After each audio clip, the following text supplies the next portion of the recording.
Saudara-saudari yang terkasih, bacaan pertama mau menyampaikan bahwa bangsa yang besar, ya kita memang mengetahui bulan Agustus dikatakan bangsa yang besar itu menghargai, menghormati pahlawannya.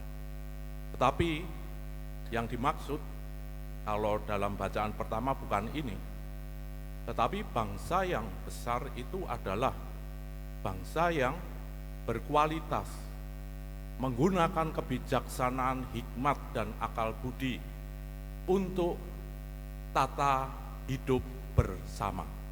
Atau di dalam ajaran sosial gereja disampaikan itu bonum commune atau kebaikan bersama.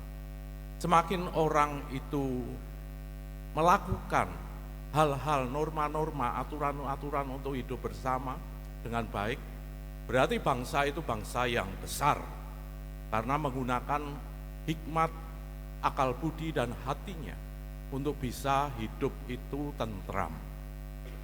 Jadi kalau di jalan-jalan itu ya juga tentram. Ya kalau di sini harus hati-hati kadang-kadang. Tiba-tiba mak bedunduk itu ada mak hut itu ya. Ada lampunya kuning dikatakan ya itu harus segera saja supaya jangan merah. Ya. Atau sudah jalan dengan baik-baik, ya ada yang nyerempet dan seterusnya. Bangsa yang besar, bangsa yang mampu untuk bisa mengatur kehidupan bersama untuk kebaikan bersama. Dan tentu itu membutuhkan aturan, membutuhkan peraturan, norma-norma. Tidak bisa tidak mulai dari hal kecil, dari diri kita sendiri. Di keluarga pun juga kan ada peraturan-peraturan tertulis dan tidak tertulis. Di komunitas-komunitas juga. Supaya apa? Supaya membawa orang itu semakin berkualitas hidupnya. Namun kebalikannya, bangsa yang rendah ketika segala sesuatu norma-norma, peraturan-peraturan kemudian dibolak-balik, ditabrak sana sini. Dan itulah yang disampaikan tadi. Karena hukum, norma, peraturan dari Tuhan, ya, titah Tuhan itu benar. Dan titah Tuhan itu membawa kepada keselamatan. Saudara-saudari yang terkasih, namun kita sering terjebak juga di dalam keagamaan kita. Dan itulah yang disampaikan penginjil Markus tadi. Karena penginjil Markus ini berbicara kepada audiens, pendengarnya khususnya adalah orang-orang Roma, di mana mereka tidak mengetahui, tidak mengenal adat istiadat Yahudi. Sama ketika saya juga tidak mengenal adat istiadat kalau dari teman-teman dari Cina itu, kalau makan bersama itu cukup dengan sendok satu, atau semuanya ambil semua, tidak ada sendok yang untuk sendok saji, tidak ada. Jadi ketika dengan teman-teman seperti itu ya udahlah. Dengan teman-teman dari Bangladesh, mereka makan pakai tangan, ya comot-comot kayak di sini ada yang rame-rame. Ya itu adat istiadat.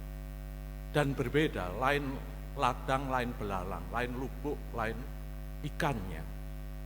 Dan Markus mau menyampaikan bagaimana orang-orang Yahudi itu terlalu legalis, ritualis, mematuhi dengan ketat, namun mengabaikan makna yang sebenarnya. Memang bersikap seperti itu baik, tetapi akan menjadi tidak baik ketika orang sudah tidak mengenal lagi makna dari tradisi, dari aturan-aturan tersebut. Maka dalam kewajiban sehari-hari kita juga jangan sampai kita tidak mengetahui apa yang menjadi makna mendasar. Kalau di dalam liturgi semisal, saya juga ditanya, Romo, sebelum pandemi itu kan ada yang terima komuni pakai lidah karena menganggap tangan itu kotor. Apa lidahnya ya nggak kotor. Nah itu yang sesuai, seolah-olah ya lebih atau dengan berlutut. Ada yang bertanya, berlutut kiri atau kanan Romo? Boh lah, wis loro-lorone yo gak apa-apa.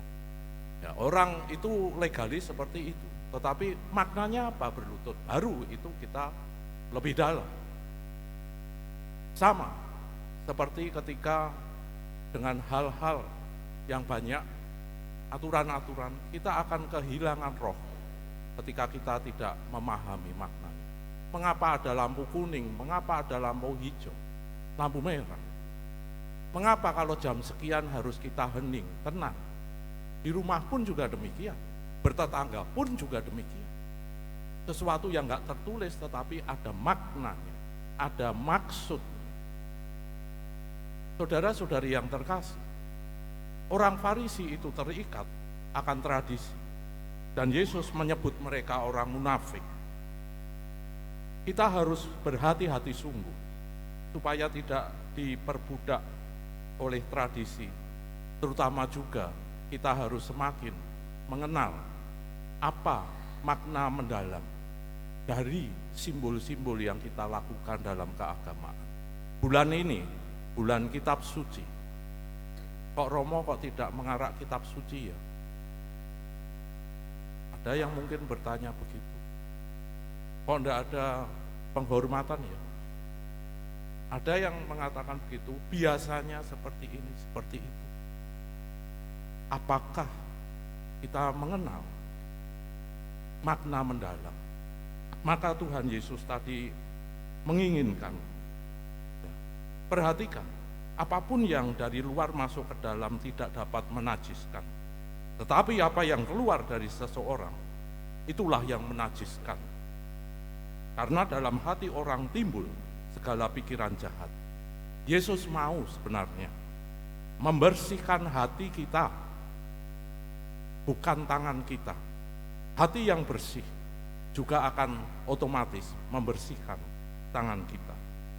Biarkan kasih itu yang memurnikan keduanya, ya hati, ya tangan kita.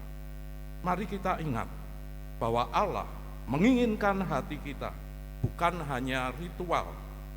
Maka saudara-saudari yang terkasih, dalam bulan kitab suci ini di lingkungan-lingkungan, mari kita belajar dari Nabi Nahum dan Habakuk untuk belajar bagaimana keadilan yang bersumber dari Allah. Keadilan bukan soal aturan-aturan.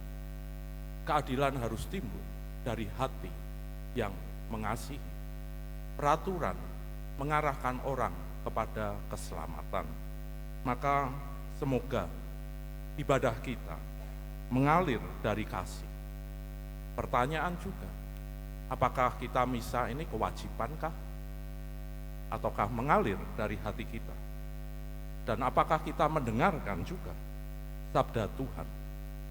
Semoga kita semakin menjadi pelaku firman, mendengarkan, berusaha mentaati dan melakukan. Amin.